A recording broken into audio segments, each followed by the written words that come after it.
आज से लगभग 12 साल पहले 8 मार्च 2014 को मलेशिया की कैपिटल सिटी कुआलालंपुर से एक रूटीन फ्लाइट चाइना की कैपिटल सिटी बीजिंग जाने के लिए उड़ान भरती है, पर अनफॉर्चुनेटली वो कभी भी अपनी डेस्टिनेशन पर नहीं पहुंच पाती, बल्कि बन जाती है एविएशन इंडस्ट्री की वो सबसे बड़ी मिस्ट्री जिसके पीछे का एग्जैक्ट कारण आज तक कोई नहीं पता लगा पाया। जी हाँ, मैं बात कर रहा हूँ फ्लाइट MS-370 की, जिसके लिए कई सारे देशों ने अपनी पूरी जी जान लगा दी थी, फिर भी आज तक उसके थोड़े बहुत पार्ट्स के अलावा कुछ भी नहीं ढूंढ पाए। क्यों एक प्लेन जिसे मलेशिया से सीधे चाइना जाना था, उसने बीच रास्ते से यू टर्न लिया और सदर्न इंडियन ओशन की तरफ जाने लगा, जबकि प्लेन के कैप्टन एक काफी एक्सपर्ट पायलट थे। क्या है पूरी कहानी फ्लाइट MS-370 की, जानेंगे इस वीडियो में। So without wasting further more time शुरू करते हैं आज का informative video. Breaking news tonight, a Malaysia Airlines flight with 239 people on board, including 4 Americans, has gone missing. According to this new data, flight MH370 ended in the southern Indian Ocean.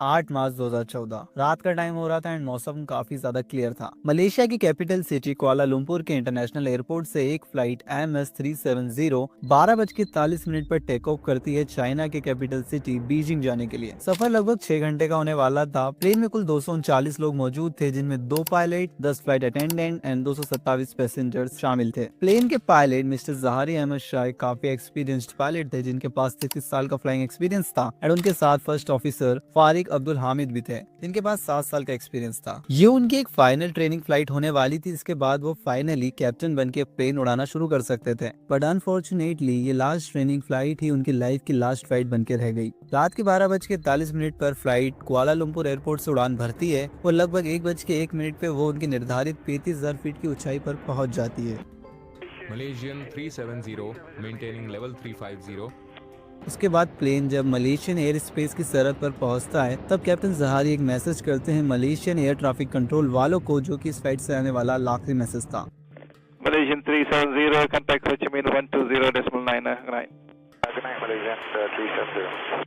जिसके बाद plane Malaysian air space और Vietnamese air space के बीच मौजूद के एक area में था। अभी तक सारी चीजें एकदम नॉर्मल चल रही थी, बट एबनॉर्मल चीजें होना तो अब शुरू हुई। जब 1:22 पे प्लेन एकदम से रडार में शो होना बंद हो गया। ये चीज देखो तो मलेशियन एयर ट्रैफिक कंट्रोल वालों के लिए एकदम नॉर्मल थी। उन्हें लगा कि प्लेन अब वियतनाम के एयर स्पेस में एंटर कर चुका है, इसलिए अब प्लेन ने वियतनाम ATC से कॉन्टेक्ट किया होगा। पर वहीं वियतनाम ATC वालों को कोई भी खबर नहीं थी कि प्लेन कहाँ है। प्लेन के ट्रांसपोंडर खराब होने के कारण अब प्लेन की लोकेशन किसी भी रडार पर दिखनी बंद हो गई थी। दोनों देशों के एयर ट्रैफिक कंट्रोल वालों ने कोशिश की कि कोई ना कोई कनेक्शन बना पाए प्लेन से, बट अनफॉर्चुनेटली अब काफी लेट हो चुका था। सुबह तक हर बड़े न्यूज चैनल और न्यूज़पेपर में खबर आ गई थी कि मलेशिया की एक फ्लाइट MS-370 मिसिंग हो गई है। पैसेंजर्स की फैमिली मेंबर के आंसू नहीं रुक रहे थे एंड उसी दिन सुबह सुबह ही प्लेन के लिए रेस्क्यू ऑपरेशन शुरू कर दिए जाते हैं। 34 शिप्स, 28 एयरक्राफ्ट्स और 7 देशों ने मिलकर अपनी पूरी जी जान लगा दी प्लेन को ढूंढने के लिए, पर उन्हें कुछ भी नहीं मिला। ध्यान दीजिएगा, प्लेन की तलाश अभी साउथ चाइना सी और गल्फ ऑफ थाईलैंड में हो रही थी, क्योंकि प्लेन आखिरी बार रडार में यही दिखा था। 4 दिन बाद 12 मार्च 2014 के दिन एक खबर निकल के आती है जिसने सभी के होश उड़ा दिए। उस रात प्लेन ट्रांसपोंडर के खराब या ऑफ होने के कारण सिविल रडार से तो गायब हो गया था, बट उसी टाइम मलेशियन मिलिट्री रडार में वो शो हो रहा था। आप यहाँ ध्यान दीजिए कि जो मिलिट्री रडार होते हैं वो ट्रांसपोंडर पे डिपेंड नहीं होते, बल्कि ये किसी भी तरह के ऑब्जेक्ट से टकराकर आने वाली रेडियो वेव्स को कैच करके ऑब्जेक्ट की लोकेशन पता कर लेते हैं, जिसके हिसाब से प्लेन ने इगारी वे पॉइंट से एक यू टर्न लिया और इसके बाद प्राइमरी रडार पर फ्लाइट MS-370 की लोकेशन आखिरी बार 2:22 पर देखी गई, जहाँ भी ये प्लेन बीजिंग जाने की बजाय मलेशियन पेनिसुलर के पास से गुजर के स्ट्रेट ऑफ मलेका पार करते हुए अंडमान निकोबार आइलैंड की तरफ जाते हुए दिखा। अब सभी के मन में चलने लगा कि प्लेन अपने डिसाइडेड पाथ से कम्प्लीटली अपोजिट डायरेक्शन में गया, तो गया क्यों? उसके बाद एक और शॉक कर देने वाली खबर आती है कि प्लेन के मिलिट्री रडार से गायब होने के बाद प्लेन इनमेरिट नाम की एक UK बेस्ड सैटेलाइट पर लॉगिन रिक्वेस्ट भेज भेज रहा था। बेसिकली ये चीज प्लेन के लिए एकदम नॉर्मल है, क्योंकि बहुत सारे रिमोट एरियाज में जहाँ लैंड रडार नहीं पहुंच पाते वहां पर प्लेन पर नजर रखने के लिए प्लेन स्पेस में मौजूद सैटेलाइट से कनेक्शन बनाते हैं। ऐसे सेम कनेक्शंस MS-370 ने भी बनाए थे। प्लेन ने कुल 7 बार सैटेलाइट से हैंडशेक किए, जो हर घंटे बाद होते रहे। फाइनल हैंडशेक सुबह 8:19 पे हुआ। उसके बाद सैटेलाइट से भी प्लेन का कनेक्शन कम्प्लीटली टूट गया। इसके तुरंत बाद ही सैटेलाइट से मिले डेटा और प्लेन की लास्ट लोकेशन को स्टडी करके रिसर्चर्स ने काफी मुश्किल कैलकुलेशंस किए, जिसके बाद 2 पॉसिबल आर्क्स बनाई गई जहां प्लेन की होने की गुंजाइश हो सकती थी। इस डेटा के हिसाब से प्लेन ने स्ट्रेट ऑफ मलेका से होते हुए ओशन की तरफ बढ़ा एंड फिर थोड़ी दूर जाके सदर्न इंडियन ओशन की तरफ टर्न लिया और कंटिन्यूसली जाता गया स्ट्रेट अनटिल जब तक कि प्लेन में मौजूद फ्यूल टैंक खत्म ना हो गया हो। उसके हिसाब से 7th आर्क नाम की आर्क को फाइनल सर्चिंग जोन डिक्लेयर किया गया, जिसके बाद शुरू हुआ हिस्ट्री का सबसे बड़ा और एक्सपेंसिव सर्च मिशन प्लेन को ढूंढने के लिए। पानी के नीचे मौजूद कतरा कतरा तक छान दिया, बट स्टिल उन्हें कुछ भी नहीं मिला। प्लेन के रिलेटेड इस सर्च मिशन का cost around $160 million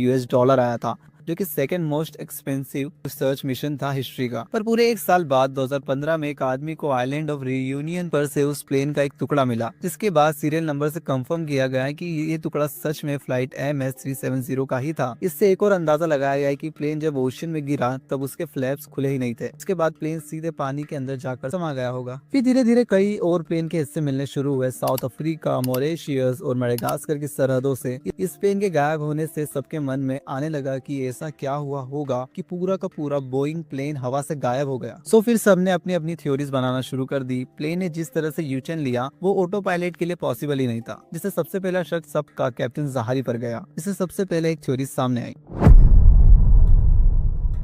captain Jahari काफी ज्यादा अनुभवी पायलट थे, तो उनसे ऐसी गलती हो ये सोचने पे मजबूर कर देता है। पर लोगों का शक सीधे कैप्टन पर गया। लोगों ने कहा कि कैप्टन ने एक मास मर्डर सुसाइड प्लान किया था, जिसके तहत उन्होंने अपनी फर्स्ट ऑफिसर फारिक अब्दुल हामिद को कॉफी लेने भेजा होगा। उसके बाद कॉकपिट का डोर अंदर से लॉक किया होगा, जिससे प्लेन का टोटल कंट्रोल उनके हाथ में आ गया। उसके बाद उन्होंने ट्रांसपॉन्डर बंद किया, जिससे उस प्लेन की लोकेशन मैप में शो होना बंद हो गई। उसके बाद उन्होंने प्लेन को डिप्रेशराइज किया ताकि ऑक्सीजन की कमी के कारण सभी पैसेंजर्स और क्रू के लोग बेहोश हो जाएं। उसके बाद उन्होंने प्लेन की डायरेक्शन मलेशियन पेनिसुलर की ओर मोड़ दी होगी एंड आफ्टर दैट प्लेन को साउदर्न इंडियन ओशन में ले जाके अपने साथ पूरे प्लेन को मास मर्डर सुसाइड करा दिया होगा। ये काफी ज्यादा चर्चित थ्योरी है, बट मैं ये नहीं मानता और मलेशियन एयरलाइन सर्विसेज और लोगों ने भी ये मानने से कम्प्लीटली मना कर दिया। पर उसके बाद भी 2016 में न्यूयॉर्क टाइम्स में एक खबर आती है कि कैप्टन जहारी के घर से एक एयर फ्लाइट सिमुलेटर बरामद हुआ, जिसमें एग्जैक्ट सेम पाथ जो कि फ्लाइट MS-370 ने लिया था उस पर प्लेन उड़ाने की कोशिश की थी। अब ये एक सच्चाई थी या महज एक इत्तेफाक, ये तो मैं नहीं जानता, पर लोगों का मानना ये भी था कि प्लेन क्रैश होना एक सियासी मैटर भी हो सकता है, क्योंकि कैप्टन जहारी वहाँ के अपोजिशन लीडर के सपोर्टर थे एंड कई बार उनकी रैलीज में देखे जा चुके थे, जिसके कारण उन्होंने ये किया हो। बट कम सबूत होने के कारण इस थ्योरी को कम्प्लीटली डिनाई कर दिया गया। कस कैप्टन जहारी एक काफी रिस्पेक्टेड पायलट थे, जिनसे ये सब करने की उम्मीद किसी को भी नहीं थी। एक और थ्योरी सामने आती है कि प्लेन हाईजैक हुआ होगा।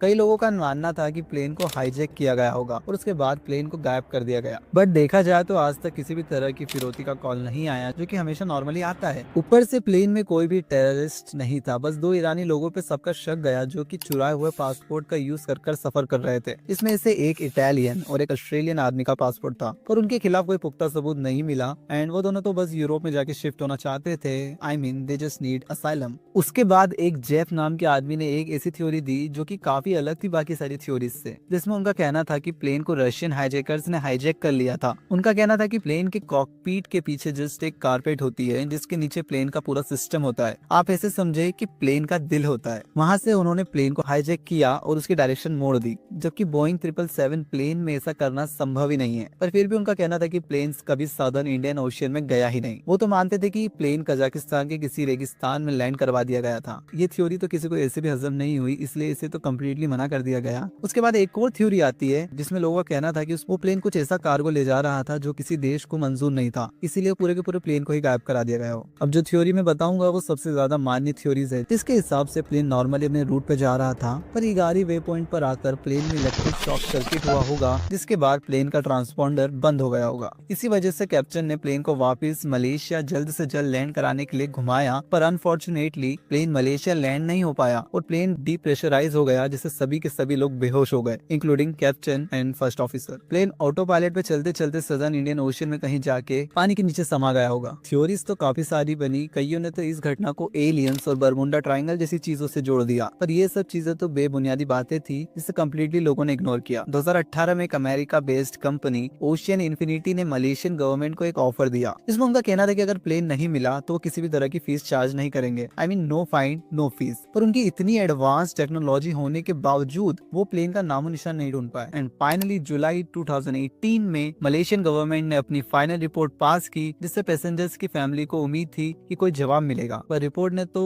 और भी ज्यादा सवाल खड़े कर दिए। फैमिलीज होप और आंसर के बीच में फंस गई। उन्हें आज भी ये उम्मीद है कि प्लेन अगर नहीं मिला, इट मींस आज भी उनके फैमिली मेंबर्स कहीं जिंदा हो सकते हैं, बट देखो ये प्रैक्टिकली पॉसिबल तो नहीं है। आज इस घटना को पूरे 12 साल बीत चुके हैं, पर आज तक कोई पुख्ता तौर पे नहीं बता पाया कि प्लेन गया तो गया कहाँ। आज भी एक ये एविएशन मिस्ट्री है जो अनसॉल्व रह गई है। कई लोगों का शक कैप्टन जहारी पर गया, वो 2 ईरानी लोगों पे गया, रशियंस पे गया, अमेरिकन पे गया, पर रियलिटी इज स्टिल मिस्ट्री। बाकी आज के लिए इतना ही। ये वीडियो काफी ज्यादा मेरे लिए इंटरेस्टिंग थी एंड आई होप आपको भी अच्छी लगी हो। And if you love this video then please drop a comment जिस पर आपको नई वीडियो चाहिए। मैं पूरी कोशिश करूंगा ऐसे और कंटेंट लाने का। Now that's it for this video. मिलते हैं किसी और दिन किसी और नए वीडियो में। तब तक के लिए stay strong and stay positive.